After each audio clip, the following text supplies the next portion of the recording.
کہ ایک بادشاہ تھا، وہ سمندری سفر میں روانہ ہوا تو ایک غلام اس کے ساتھ بیٹھا.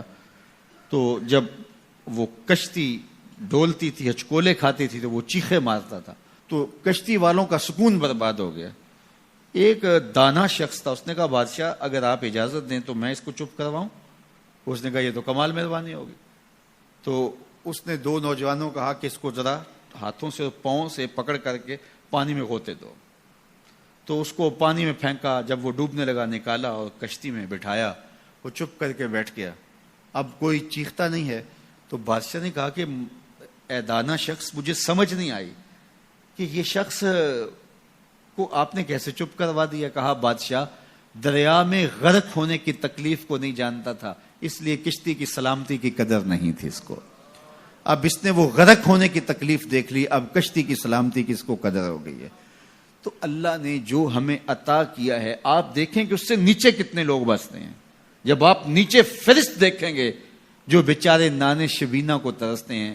اگر مجھے تھوڑی سی تکلیف ہے اور میں جو ہے وہ اس تکلیف میں ناشکری کرنے بیٹھ جاتا ہوں، تو میاں وہ لوگ بھی ہیں جو بیچارے اپنی مرضی سے اپنا ہاتھ بھی نہیں اٹھا سکتے ہیں، جن کی عیدیں بھی جو ہیں وہ ہاسپٹل کے اندر گزرتی ہیں، وہ کئی سالوں کے اندر وہاں اذیت میں مبتلا ہیں. جب آپ دیکھیں گے تو کہیں گے مالک میں جس حال میں ہوں اس پہ تیرا شکر ہے. شیخ سعدی فرماتے ہیں میں دمشق کی جامع مسجد میں نماز جمعہ کے بعد نکل رہا تھا تو میرے کسی نے جوتے اٹھا لیے. تو یہ شروع سے ہوتا آیا ہے.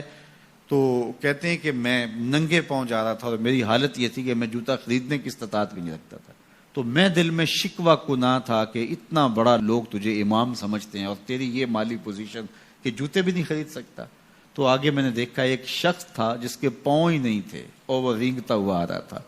میں فوراً سجدہ ریز ہو گیا، مالک شکر ہے تو نے پاؤں تو عطا کیے، جوتے آج نہیں تو کل نصیب ہو جائیں گے. تو جو میسر ہے اس کی قدر سیکھو، جو میسر نہیں ہے اس کی جلن میں اپنے آپ کو جلانے کی کوشش نہ کرو، تو زندگی سوکھی ہو جائے گی. یہ ضابطہ میرے حضور نے دیا. انظروا الی من هو اسفل منکم، اپنے نیچے دیکھنے کی عادت ڈالو، تم سکھی ہو جاؤ گے، تم پریشان نہیں ہوگے.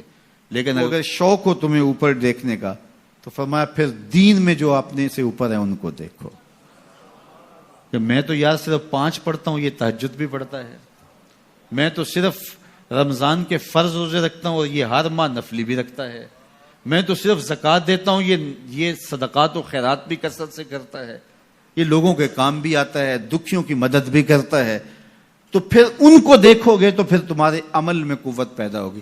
اوپر دیکھنے کا شوق آ جائے تو دین میں جو اوپر ہے ان کو دیکھو، ورنہ نیچے دیکھو. نیچے دیکھو گے زندگی سوکھی رہے گی. اپنی مٹی پہ ہی چلنے کا سلیقہ سیکھو، اپنی مٹی پہ ہی چلنے کا سلیقہ سیکھو. سنگ مرمر پہ چلو گے تو پھسل جاؤ گے. تو زندگی سوکھی کرنے کا طریقہ یہ ہے کہ اپنے نیچے دیکھو اور اللہ کا شکر ادا کرو. تو پھر سنو، میں تو کہتا ہوتا ہوں یہ ٹینشن فری حدیث ہے. سید علی المرتضیٰ فرماتے ہیں حضور نے فرمایا جو اللہ کے دیے گئے تھوڑے رزق پہ راضی ہو گیا، اللہ اس کے تھوڑے عملوں پہ راضی ہو جائے گا. زندگی سوکھی کر دیتی ہے یہ حدیث پاک. تو جو اللہ نے دیا مالک تیرا شکر ہے. یہ تھوڑا کرم ہے کہ تو نے ہمیں انسان بنایا ہے، ہمیں فہم و ادراک کی دولتیں دی ہیں، ہمیں شعور اور خرد عطا کیے ہیں. کتنی مخلوقات ہیں جو سارا دن شدت کی گرمی میں بوجھ اٹھاتی ہیں اور چارہ جا کے جو ہے وہ باہر سے لے رہی ہوتی ہیں. وہ بھی تو تیری مخلوقات ہیں. تو نے ہمیں انسان بنایا، انسانوں کے گھر میں پیدا کیا. اور میں اور آپ تو اس کا شکر ادا نہیں کر سکتے کہ ہمیں اللہ نے محمد عربی کا غلام بنایا ہے، حضور کا امتی بنایا ہے. میری خوش قسمتی میں تیرا امتی. یہ میرا مقدر ہے، یہ آپ کا مقدر ہے. جس کے لیے نبی آرزویں کرتے رہے، تمنائیں کرتے رہے، لوگ راہیں تکتے رہے، منتظر رہے، صدیوں انتظار کرتے رہے، لیکن ہم نے کوئی انتظار نہیں کیا. آنکھ کھولی، ہمارے والد صاحب مسجد سے مولوی صاحب کو بلا لائے. انہوں نے کان میں آ کے اذان دیتے ہوئے کہا مبارک ہو تو حضور کا غلام بن کے آیا. شاہوں سے ملا ہے نہ تونگر سے ملا ہے، اللہ کا عرفان اسی در سے ملا ہے.